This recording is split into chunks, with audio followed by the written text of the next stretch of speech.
kada tusok pinapakialaman itong ating customer. Sir, paano ba naman ako matatapos yan? Paano ng arrangement natin? Hello mga B! Ako nga pala si Komi, ang inyong masayahing florista dito sa Saudi Arabia. And for today's Bulaklak serye, gagawa nga tayo ng tinatawag na mahar. Hindi mahal ka ha? Mahar. Ito yung mga lalagyanan ng mga pera mga B. Pero kakaiba yung gagawin namin dito. Kasi meron kaming box na lalagyanan ng ATM. Yes mga B, hindi na pera pinanregalo kundi credit card na agad. Ilalagay natin yung lalagyanan ng credit card na yan mga B. Siyempre, nag-prep na rin ako ng mga sponge para paglalagyanan natin ng mga bulaklak. Siyempre, sabi ng customer, ayaw niya daw ng mabulok na bulaklak. Ang gagawin niya daw mga B, dadalhin niya pang araw doon to sa Riyadh. At doon siya magkakaroon ng engagement party. Siyempre mga B, pag fresh kasi, dapat sa araw din ng party na yun, doon gagawin. So, hindi naman pwedeng gano'n. Baka masira naman yung bulaklak. Fresh flower pa, 3 days pa yun, di ba? Magbiyahe pa siya mula Alhasa papuntang Riyadh mga B. So, ito na nga mga ginawa namin. Naglagay kami ng iba't ibang klase ng mga artificial na mga bulaklak. Gaya ng mga dati mong mga friend. Iba't ibang klase ng mga fake friends. Ay, sorry, may ads. So, ito na nga mga binekos-mekos lang natin yung mga artificial namin dito. Pero dapat yung pagkakamekos-mekos niya, yung magiging bagay dito sa mga panlalagyanan natin. So, naglagay pala ako ng kulay puti ng mga bulaklak. Tapos, kulay cream ng mga bulaklak. Tapos, naglagay din ako nitong mga mix-mix ng mga greens. At kung ano-ano pang mga artificial na nandito sa amin. Nagyan ko rin pala ng touch of pink. Magandang combination nito mga B. Kagaya mo at ng yung crush mo. What if ko yung crush mo wala namang gusto sa'yo? Di hindi perfect combination. Ay, sorry, may ads. So, ito na nga mga B, medyo may budget din naman itong ating customer. Kaya talagang lagay lang din ako ng lagay ng mga artificial na mga bulaklak. Actually, mga B, dito sa shop namin, mas mahal talaga yung mga artificial kaysa mga original. Kaya tingnan mo yung ex mo. Mas mahal niya yung fake kaysa dun sa original. Ay, sorry, may ads. So, ito na nga mga B. Lagay din ako ng mga tulips, mga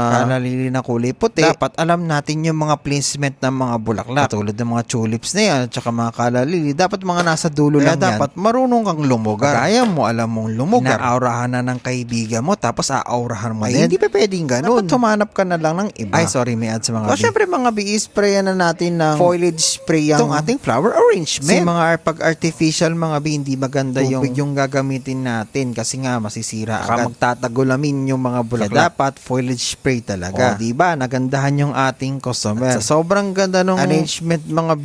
Gusto ba naman na pati siya mag-spray kasi nga nakikita niya mag-video ko. Kaya yan, nag-spray din siya. Sabi ko, tama na. Sobrang dami na yan.